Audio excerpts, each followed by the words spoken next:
Alright, so we're going to go over a few things on our pumps here. Most of ours are a Pioneer Prime.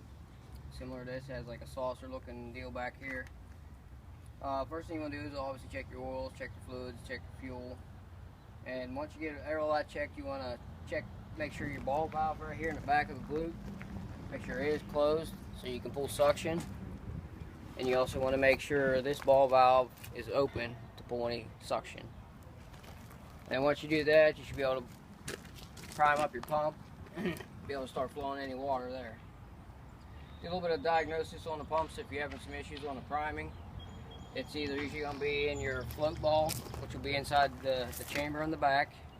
There's a ball in here, just comes up like a valve. Water just closes it off. Sometimes the ball gets hung up and it gets stuck, or the ball falls off and you won't be able to prime up. Good indication there. You can take the lid off here and check that. And another issue with that priming issue would be over here on the Pioneer Prime. There's an exhaust hose. If you come around the other side here, there's an exhaust hose usually comes off of the Pioneer Prime. When you have it running, it should be blowing your hand off to let you know that this vacuum Pioneer Prime is working. It's pulling suction for you. If that does not work, or you hear any kind of knocking noise inside of here, it's an indication that there is an issue inside the Pioneer Prime and you're probably going to have trouble priming up. As far as most of the basic pumps are usually like a Deutz or any of that. They're all mechanical. They have a few little issues with those. It's usually like a oil sensor or a pre-filter that gets clogged up and it causes them to be hard to start. So you can pull a pre-filter off, which is right by your manual fuel prime on the other side of those. This one here is a John Deere model, and most of these ones usually don't have too many issues with. Now if you look on the other side here, I can show you that we have a seal. This is your seal sight tube. Most of our pumps have these. As long as it's got clean, clear oil in it, and you're not pushing it up that tube or out this vent, you know your mechanical seal is good. But if it does push it out, then the mechanical seal is going to be bad. You're going to have a hard time pushing rate and catching prime. You also want to look in the sight glass and the bearing housing, make sure it's half full, make sure this is, you know, good and lubricated there so you don't have any lockups or any issues. And whenever you call in, if you call in for a service call for codes, this button right here, fourth one on the right, if you push it once, it'll bring up a list down here at the bottom. You push it a second time, it'll bring up your inactive codes or your active codes. Push it again, it'll tell you anything stored on the pump. When you call, these codes will show up. It's a good thing to give us this code number, SPN number, and such, because that'll help us diagnose and know exactly what we need to bring out whenever you have an issue with the pump. Not sure what else you can go over here. Maybe some basic operation stuff. Alright. Just firing up, getting everything rolling. Alright, so we'll go ahead and fire this one up here. You just give it a second, you know, let the display catch up so you can display everything. Fire it up just like that. Set your RPMs. Over here, you have change the display settings. You get your voltage, oil pressure, and such. Pretty simple. There's no preheats on any of these pumps, even though they have a preheat light. You do not have to wait for a preheat light. That's just a manufacturer thing. Most of these equipment does not have a preheat. As far as operation go, you never want to ramp the pump up real high RPMs too quick, because you'll either, if you're a booster pump, you'll cavitate it and then you'll cause that seal tube to get milky. But if you're a source pump, you want to make sure it's well primed up and then walk up slowly, because you don't want to slam into your booster pump down the line, which will cause a blown seal later down the road. But when it does cavitate, it'll start chattering and make it sound like there's rocks in that impeller, and the pump will start shaking. So you obviously either want to back that pump down or take the pump up before that. You want to take it up in RPMs. If you're having trouble getting flow, sometimes in the swing check flappers, they get dislodged in there depending on the pressures you push in or how much head pressure you have sitting on them. If you see any oils leaking out of any of the bottom under these housings in here, this area, or this area, give us a call, because it could be a seal in the bearing housing or a seal in the mechanical seal part. How about some basic codes that you see? I know we see a lot of 1347s. Yeah, a lot of 1347s is a fuel pressure code. That usually tends to deal with the pump needing a service, or some bad fuel has gone through the pump and is clogging up the filters, such as water, debris, algae, things like that. You want to probably give us a call or change the filters. Either way, it's going to be a fuel issue there.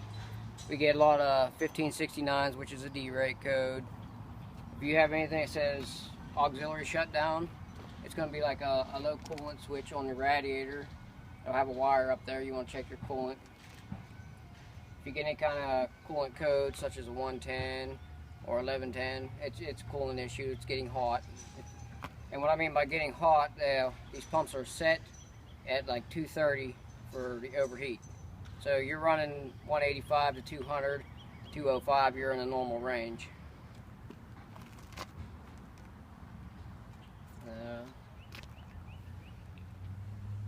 I know we have a Deutz over there. You want to go check out the Deutz, and we can show the pre-filter. And also, I know whenever it's a little bit colder, there's some issues with the boots, with ice getting in there as well. Yeah, we can take a look at that. We can go take a quick look at that.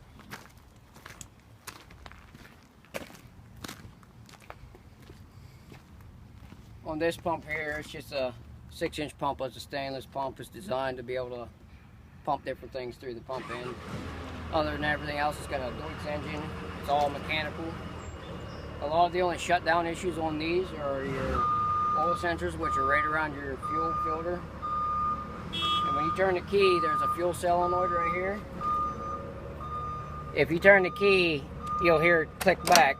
That's indication that that's working. It's allowing the fuel to go through the injection pump to the injectors. If that does not pull back, it will not start.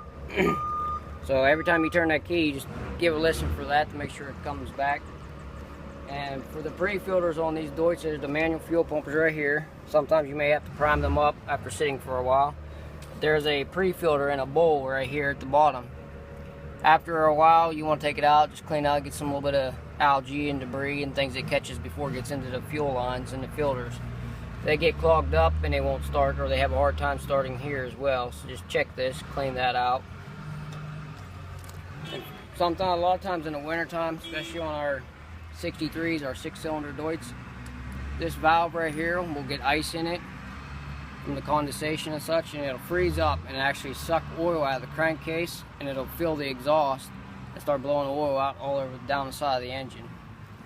Now with the Deutz, you really don't want to idle them too long, because they will start leaking oil out of all the valve push rods on the other side of the engine. So you want to at least idle it up a little above idle if possible. We have a belt switch on this other side on all of our Deutz, which is right here. This plugs into this belt switch that goes up here for the belt. It will keep the pump from running. If the belt switch is bad, it will shut the pump down and not let it run. So indication, it'll throw an error code or an active fault on the display. You just want to unscrew that. It doesn't hurt anything. It will still run just fine. Doesn't cause any other issues. The next thing you get, sometimes the battery cables on these get to be wore out and thin or weak, and they get loose here and on the battery, and the ground wire a lot of times isn't grounded properly, or it gets rusted up from being outside so long.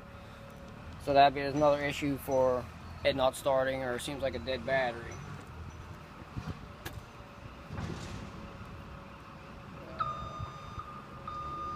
I think it might be about all for basic troubleshooting on the Pioneers. Yeah, the Pioneer's really not much there that you can tell, besides whether it's blowing air out of here to blow your hand off. If it does not do that, then there's an issue inside of here. Could be your belt is broke on here. But if it does not blow your hand off here at all, and it's not primed up, then you're going to have an issue inside this. That would be an indication to give us a call. We can get parts, get someone out to replace it for you.